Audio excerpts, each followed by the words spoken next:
That I think it's time. You deserve to know. Hindi na ho ako interesado sa kung ano pang sasabihin nyo. Sandali. Umalis na lang ho kayo. Kailangan mo malaman to. Hindi ho ba malinaw sa inyo yung huli nating pag-uusap? Ayoko na hong magkaroon ng koneksyon sa inyo. O kahit na sino, o kahit ano na may kinalaman sa pinanggalingan ko.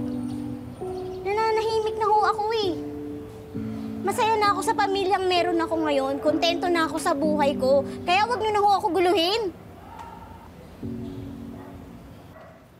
Kung talagang tatalikuran mo na ang kaugnayan natin sa isa't isa, at least tanggapin mo to. Nabalitaan ko, may malaking problema ang pamilya mo. Nangangailangan ng malaking halaga. Sana makatulong yan. Ano to? Pangbanlaw sa konsensya nyo? Para makapaghugas kamay kayo sa lahat ng atraso nyo? Kung talagang may malasakit kayo sa akin, hindi nyo haharangin yung tulong ng iba. What are you saying? Wala akong hinaharang na tulong. Tama na ho si Ramir. Wala na ho akong pakialam. Huwag nyo na hong dagdagan yung kasinungalingan nyo. Umalis na lang ho kayo. Umalis na lang kayo.